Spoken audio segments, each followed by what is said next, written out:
औलाद की गलतियों का खमियाजा बाप को भुगतना पड़ता है। वो डर गया मोहब्बत का भूत या अभी इश्क में मुब्तला। बचता ही नहीं। मुझे लगा तुम हवा का रुख बदलोगी, मगर तुम्हें तो खुद हवा लग गई। भाइयों की लाशों का बोझ है कंधों पर।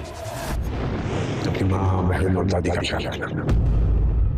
सो फ्रेंड्स, दुनियापुर की स्टोरी माइंड ब्लोइंग हो चुकी है। लोग शॉक में आ चुके हैं कि इसकी स्टोरी ने किस तरह से इतना बड़ा टर्न ले लिया। लेटेस्ट एपिसोड में क्या कुछ हुआ और आने वाली एपिसोड में क्या कुछ रिवेंज वाला होने वाला है, इंटरेस्टिंग होने वाला है, बहुत ज़्यादा अमेजिंग होने वाला है, इन तमाम क्वेश्चंस का आंसर दूंगा मैं आपको आज की इस वीडियो में। तो आइए चलते हैं अपनी वीडियो की तरफ। तो भैया, नवाब के बारे में हमें पता चल गया कि नवाब वाकई एक नंबर का बुज़दिल तरीन आदमी है, जो पीछे छुपकर वार करता है। सिर्फ और सिर्फ वो पॉलिटिक्स खेलता है, लोगों के साथ सियासत करता है, साजिशें करता रहता है। उसके अंदर इतनी करेज नहीं है, इतनी डेयर नहीं है कि वो आकर दू बदू मुकाबला कर सके और मुकाबला करके किसी चीज़ को हासिल कर सके। यहाँ पर भी उसने अपनी बेटी का ही सहारा लिया और बेटी जो है वो इतनी ज़्यादा बेवफा निकलेगी ये किसी ने सोचा भी नहीं था। अभी तक हम सब यही समझ रहे थे कि शामिर की और इसकी जो है केमिस्ट्री शुरू हो चुकी है और अब आगे जो है कुछ अच्छा होने वाला है दुनियापुर में, बट हम सब यहाँ पर गलत थे।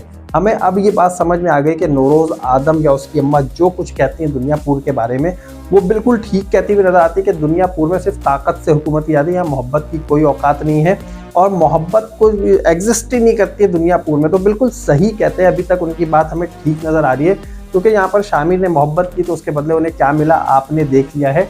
अब यहाँ पर ऐना ने जो है शामिर के साथ गेम कर दिए, शामिर को पकड़वा दिया है। अच्छा, जब नवाब कह रहा था ना कि अभी भी मेरे पास कुछ है और जो 5 करोड़ की बोली लगी थी कि 5 करोड़ में नवाब की लाश दी जाएगी, तो 5 करोड़ जो है वो आगे जाते आते 15 करोड़ हो गया। ये करप्शन का आलम है इस दुनियापुर में बहुत पहले से।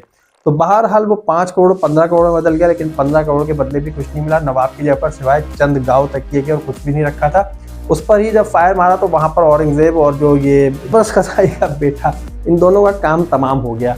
तो यहाँ पर जबरदस्त कसाई के बेटे को भी मरना ही था, क्योंकि वो शामिर के पीछे ऑलरेडी पड़ चुका था, शामिर को मारना चाहता था और नौरोज़ ये चाहते नहीं था कि उसे मारे। तो मुझे कहीं ना कहीं ऐसा फील हो गया था कि ये जो है इस एपिसोड में अब टपकता हुआ नजर आ जाएगा। तो एनीवेज वो भी टपक चुका है। औरंगजेब जो है इसका कांटा था रास्ते से, वो दोनों हट चुके हैं। अच्छा भाई, अब जो है नौरोज़ बहुत परेशान हो गया है कि उसका बेटा कहाँ गायब हो गया। वो नौरोज़ ढूंढ रहा है अपने बेटे को, ढूंढ कर लाओ, लेकिन उसका बेटा जो है वो इस वक्त पहुँच चुका है नवाब की कैद में। और आने वाली एपिसोड में हम यही देखेंगे नवाब की कैद में मौजूद है और साथ में औरंगजेब की बेटी भी है।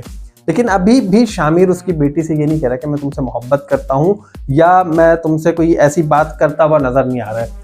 और उसने ये पूछा भी कि भाई तुम्हारा, वो पूछेगी कि तुम्हारी मोहब्बत का भूत अब उतरा या नहीं उतरा, तो शामिर यही कहेगा कि वो बहुत पछताएगी और शामिर अब रिवेंज लेगा। अब अना को जो है वो इंस्पेक्टर को इतना बेवकूफ़ बनाया अना ने, शामिर को तो बनाया ही था, इंस्पेक्टर जो मीर हसन है उसको भी उसने इतना बेवकूफ़ बनाया।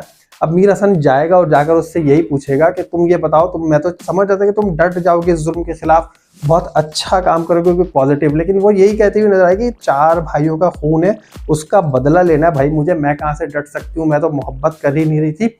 और जितना कुछ था वो एक ड्रामा इसने प्लान किया था, उस ड्रामे के तहत इसने शामिर को पकड़वा दिया है। अब आने वाली एपिसोड मुझे लग रहा है बहुत सैड होने वाली है। मुझे ऐसा लग रहा है कि अब नौरोज़ का काम होने वाला है तमाम, और बाद में इन तमाम सारी चीज़ों का जो रिवेंज है वो हमें शामिर लेता हुआ नजर आएगा। अच्छा, शामिर यहाँ से निकलेगा, बिल्कुल निकलेगा, क्योंकि अब नवाब यही शर्त रखेगा, मुझे 2 जिंदगियों के बदले 1 जिंदगी चाहिए। तो 1 जिंदगी होगी नौरोज़ की और नौरोज़ को यहाँ पर मार दिया जाएगा, क्योंकि नौरोज़ इस ड्रामे का हीरो है ही नहीं। इस ड्रामे का जो हीरो है वो है शामिर। तो शामिर क्या करेगा, शामिर अब रिवेंज लेना चाहेगा, किससे, अना से और नवाब से।